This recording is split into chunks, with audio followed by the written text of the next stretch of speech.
بسم اللہ الرحمن الرحیم۔ السلام علیکم پیارے دوستو۔ مدینہ کے اندر ایک نوجوان تھا، بلا کا حسین۔ دوشیزائیں اس کے حسن بے پناہ پر لٹو تھیں۔ جس وقت اس خوش رنگ اور فولاد بدن نوجوان کو دربار خلافت میں پیش کیا گیا تو حاضرین مجلس اس کے دلکش گورے بدن کا غور سے مشاہدہ کرنے لگے۔ اس جوان سال کا قدرے بڑا سر، خوبصورت چوڑی پیشانی اور اس پر لٹکے ہوئے خمدار سیاہ بال، ہلکی باریک بھویں، دراز پلکیں، سرمگی آنکھیں، خوشنما رخسار، نازک ہونٹ اور اولوں جیسے شفاف دندان، اور خوشنما دبلا پیٹ اور چوڑا سینہ اور چاند سے بڑھ کر چہرہ دیکھنے والوں کی آنکھوں کو حیران و پریشان کر رہا تھا۔ اسے دیکھ کر امیر المومنین حضرت عمر فاروق رضی اللہ تعالیٰ عنہ کو یقین آ گیا کہ واقعتاً یہی وہ نوجوان ہے جس کا جمال مقناطیس کی طرح راہ چلتی خواتین اور گھر بیٹھی دوشیزاؤں کو اپنی طرف کھینچ رہا ہے، اور وہ رات کی تاریکیوں میں جذبات سے مغلوب ہو کر اس کے حسن کے گیت گا رہی ہیں۔ آپ نے خواتین کو اس کے دلربا حسن کے فتنے سے بچانے کے لیے اس کا سر منڈوانے کا حکم دے دیا۔ اس بیچارے کو بارگاہ خلافت کا حکم ٹالنے کا یارانہ تھا، اس لیے یہ حجام کے آگے بیٹھ گیا اور اپنا سر منڈانے لگا۔ جب وہ سر منڈوا چکا تو اس کی پیشانی یوں نمدار ہوئی کہ گویا وہ چاند کا ٹکڑا ہو، اور وہ پہلے سے بھی زیادہ خوبصورت نظر آنے لگا۔ یہ دیکھ کر آپ نے دوسرا حکم جاری کیا کہ اس کے سر پر امامہ پہنایا جائے۔ چنانچہ وہ امامہ پہن کر مزید خوبصورت نظر آنے لگا۔ جب وہ مسجد نبوی میں نماز ادا کرنے کے لیے جاتا تو رات چلتی خواتین کی نگاہ اس کی سرمگئی آنکھوں پر مرکوز ہونے لگی، اور وہ اسے گلی کوچوں میں دیکھ کر محبوط رہ جاتی۔ یہ دیکھ کر امیر المومنین نے حکم دیا کہ اے نوجوان، تم اس شہر میں نہ رہو اور بصرہ چلے جاؤ۔ اس نے وجہ پوچھی تو آپ نے صرف اتنا جواب دیا کہ یہ میرا حکم ہے، اور مزید کچھ نہ بتایا۔ اس بیچارے نے بارگاہ خلافت کے حکم کے سامنے سر تسلیم خم کر دیا۔ جب اس نے امیر المومنین کے کسی ہم نشین سے اس کارروائی کا سبب پوچھا تو اس نے بتایا کہ معاملہ دراصل یہ ہے کہ گزشتہ رات جب دارالخلافہ کی رعایا میٹھی میٹھی نیند کے مزے لوٹ رہی تھی تو امیر المومنین حسب معمول دارالخلافہ کی گلی کوچوں میں گشت کر رہے تھے کہ نصف شب کے قریب ایک دروازے پر سے ان کا گزر ہوا تو ان کے کانوں میں ایک خاتون کی آواز پڑی جو بڑی پرسوز آواز میں شعروں میں اپنی آرزو کا اظہار کر رہی تھی اور کہہ رہی تھی، بھلا کوئی صورت بن سکتی ہے کہ میں شراب پی سکوں، بھلا کوئی راہ نکل سکتی ہے کہ میں نصر بن حجاج کے پاس پہنچ جاؤں، اس نوجوان کے پاس پہنچ جاؤں جو شریف النسل ہے، خوبرو ہے، عزت دار ہے اور ضدی بھی نہیں ہے، وہ بلند مجلسوں والا ہے، ہم سروں کو واپس دھکیل دینے والے قبلے سے ہیں، قابل دید جوانی میں قدم رکھ چکا ہے، اس کا چاند سا مکھڑا تاریک رات کو جگمگا دیتا ہے۔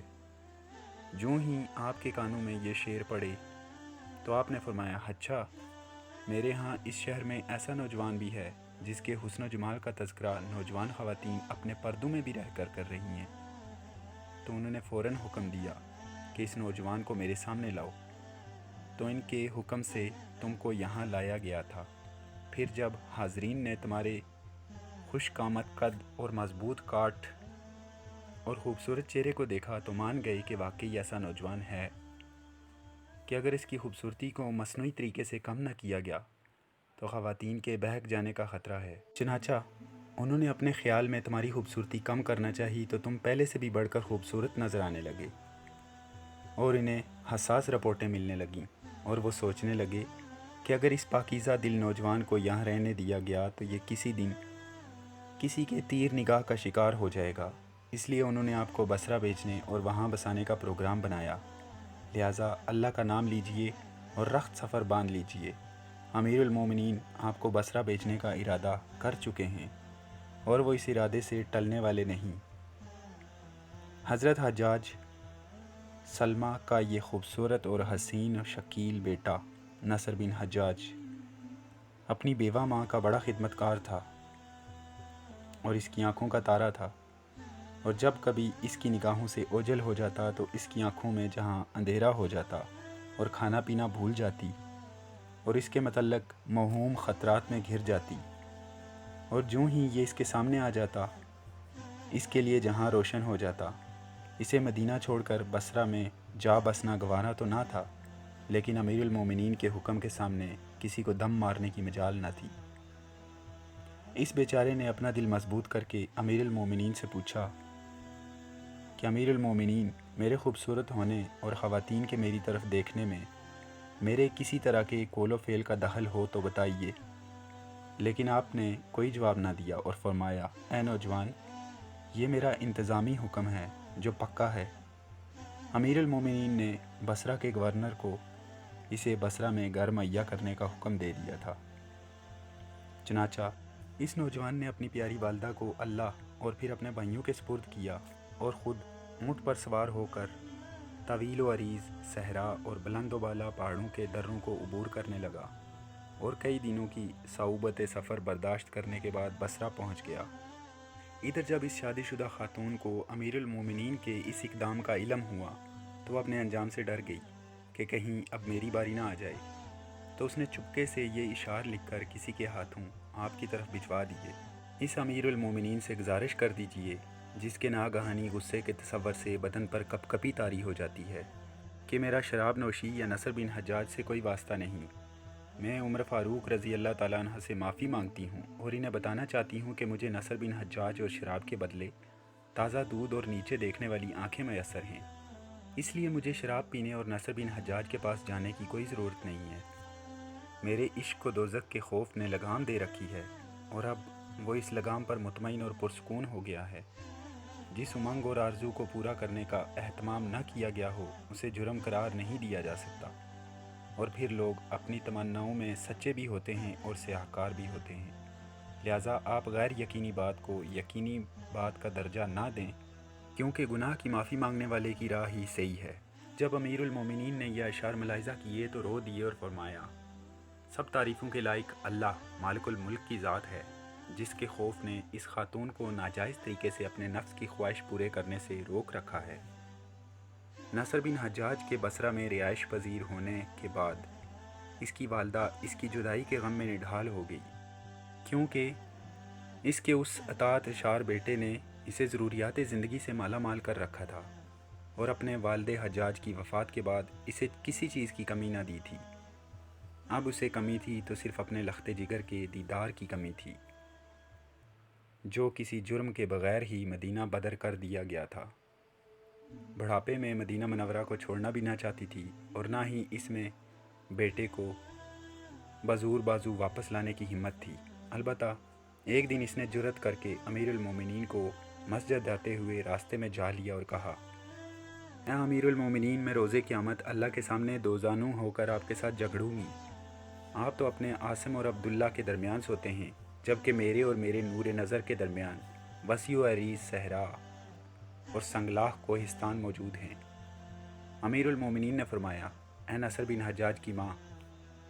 نوجوان پردہ نشین خواتین اپنے پردوں میں عاصم اور عبداللہ کے گیت نہیں گاتیں، جبکہ انہوں نے تیرے صاحبزادے کے حسن و جمال کے گیت اپنے پردوں پر بھی گانے شروع کر دیے ہیں۔ یہ سن کر وہ بوڑھی خاتون صبر کے گھونٹ پیتی ہوئی واپس مڑ گئی اور امیر المومنین نماز پڑھانے میں مشغول ہو گئے۔ اس عرصے میں نصر بن حجاج کو بوڑھی والدہ اور مدینہ منورہ کے ساتھیوں کی یاد ستانے لگی، چنانچہ اس نے امیر المومنین سے مدینہ منورہ میں حاضری کی اجازت طلب کرنے کا پروگرام بنایا اور اپنی درخواست کو اشعار کی صورت میں لکھنا شروع کر دیا۔ اتفاق سے ان دنوں حضرت عتبہ بن غزوہ امیر المومنین کا کوئی پیغام لے کر بصرہ تشریف لے آئے اور وہ اپنا کام مکمل کر کے واپس مدینہ منورہ روانہ ہونے لگے تو ان کے منادی نے آواز لگائی کہ جو کوئی مدینہ منورہ ڈاک بھیجنا چاہے وہ جلد از جلد اپنی ڈاک ہمارے حوالے کر دے۔ نصر بن حجاج نے اس موقع کو غنیمت جان کر اپنی درخواست لفافے میں بند کر کے ان کے حوالے کر دی۔ چند دنوں بعد وہ ڈاک مدینہ منورہ میں پہنچ گئی۔ جب امیر المومنین نے ڈاک کھولی تو اس میں سلام مسنون کے بعد بے قصور جلا وطن نصر بن حجاج کے یہ اشعار نظر پڑے، اے امیر المومنین، آپ نے مجھے بے توقیر کر کے مدینہ منورہ اور دوستوں میں رہنے سے محروم کر دیا ہے۔ ایسا کرنا آپ کے لیے جائز نہ تھا۔ میرے متعلق آپ کا تصور محض گمان ہی ہے، حقیقت یہ ہے کہ میں بے قصور ہوں۔ اور بعض گمانوں کی تصدیق کرنا بھی گناہ ہے، محض اس بنا پر کہ ستواں ناک والی ایک شب اپنی آرزو کا اظہار کر بیٹھی، حالانکہ عورتوں کی بعض خواہشات محض تاوان تصور کی جاتی ہیں۔ آپ نے میرے متعلق ایسی بات متصور کر لی جس کے بعد میں کسی مجلس میں بات کرنے کے قابل نہ رہا، اور میں بغیر کسی تہمت کے جلا وطن کر دیا گیا، حالانکہ میرا حرمین میں قیام ہوا کرتا تھا، اور مجھے میرا مرتبہ و مقام اس کی آرزو کی تکمیل کرنے سے روکتا ہے۔ اور پھر میرے بزرگ کس قدر سچے اور عزت دار تھے، ہماری یہ دونوں حالتیں ہمارے کس طرح کے ممکنہ ارتکاب گناہ میں حائل ہیں، تو کیا آپ مجھے لوٹنے کی اجازت دیتے ہیں؟ امیر المومنین نے یہ پڑھ کر فرمایا کہ میری امارت میں تو ایسا نہیں ہو سکتا۔ امیر المومنین پر اللہ رحم فرمائے، آپ اپنے خیال اور تصور میں بالکل سچے تھے کہ یہ نوجوان بھی کسی نہ کسی دن کسی نیلم پری کی زلف گیرا گیر کا شکار ہو سکتا ہے۔ اس اجمال کی تفصیل یہ ہے کہ جب یہ نوجوان مستقل طور پر بسرا میں رہنے لگا تو اس نے شہر کے عامل ڈپٹی کمشنر مجاشہ بن مسعود کے دفتر میں آنا جانا شروع کر دیا۔ اس نے اسے اپنی برادری کا برخوردار سمجھ کر اپنے گھر لے جانا شروع کر دیا، چنانچہ یہ کچھ عرصہ تک ان کے ساتھ ان کے گھر میں جاتا اور ان کے ساتھ واپس آ جاتا۔ اسی دوران ان کی بیوی، جو اپنے دور کی خوبصورت عورت تھی، اس خوبصورت نوجوان پر نظر رکھنے لگی اور اس پر انتہائی درجے کی نوازشیں کرنے لگی، جس کی وجہ سے اس کا دل بھی پگھل گیا، اور اس نے اسے زبان سے کچھ کہنے کی بجائے زمین پر لکھ دیا کہ مجھے تجھ سے اس قدر محبت ہے کہ اگر وہ تیرے اوپر ہو تو وہ تجھ پر سایہ فگن ہو، اگر نیچے ہو تو تجھے ہتھیلیوں پر اٹھا لے۔ یہ تحریر پڑھ کر نوجوان خاتون بے ساختہ پکار اٹھی کہ میں بھی اللہ کی قسم۔ نوجوان خاتون کے یہ الفاظ اس کے شوہر نے سن لیے تو اس نے اس سے پوچھا، تیرے کہنے کا کیا مطلب؟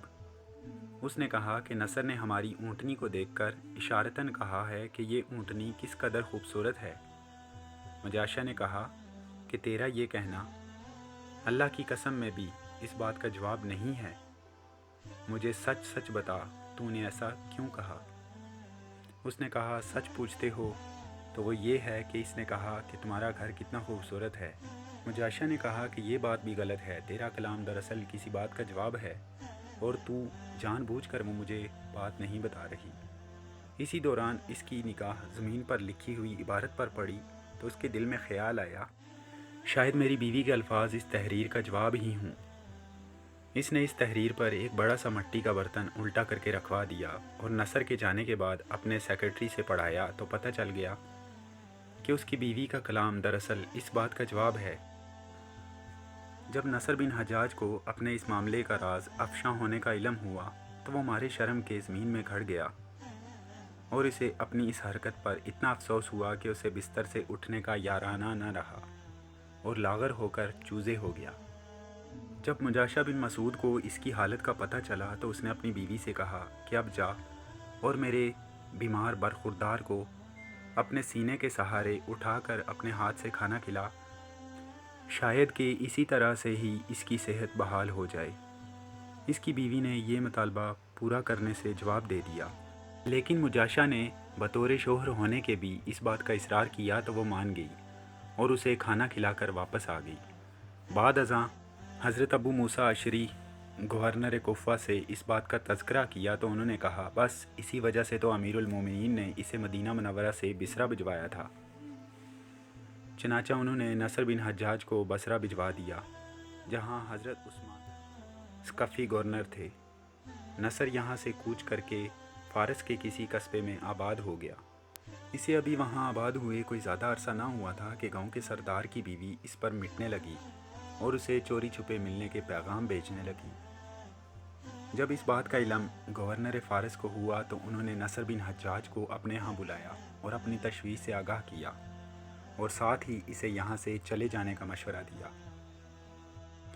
اس نے کہا کہ اگر میں عرض اسلام میں کسی جگہ بھی نہیں رہ سکتا تو آپ لوگ مجھے کہیں بھی سکون سے ٹھہرنے نہیں دیتے تو میں کہاں جاؤں؟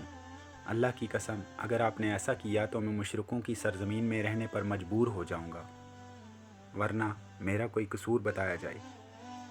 جب حضرت عثمان نے یہ صورتحال امیر المومنین کو لکھ بھیجی تو انہوں نے نصر بن حجاج کو وہاں سے جلا وطن کرنے سے منع کر دیا اور حکم دیا کہ اسے گھر سے مسجد اور مسجد سے گھر آنے میں محدود کر دیا جائے اور اسے زیادہ عرصہ مسجد میں گزارنے دیا جائے تاکہ نہ یہ باہر نکلے اور نہ ہی کوئی فتنہ کھڑا ہو۔ چنانچہ یہ نوجوان خلافت فاروقی تک فارس ہی میں جلا وطن رہا اور اس دور میں اس کی کڑی نگرانی ہوتی رہی۔ جب امیر المومنین شہید ہوئے تو اس کے سر اور داڑھی کے بال بھی سفید ہونا شروع ہو گئے، تو یہ واپس مدینہ چلا آیا اور آزادی سے ایمان اور تقوی کی زندگی بسر کرنے لگا۔ مزید اچھی ویڈیوز کے لیے ہمارے چینل کو سبسکرائب کریں اور بیل آئیکن کو دبانا نہ بھولیں۔ اپنا خیال رکھیے گا۔ اللہ حافظ۔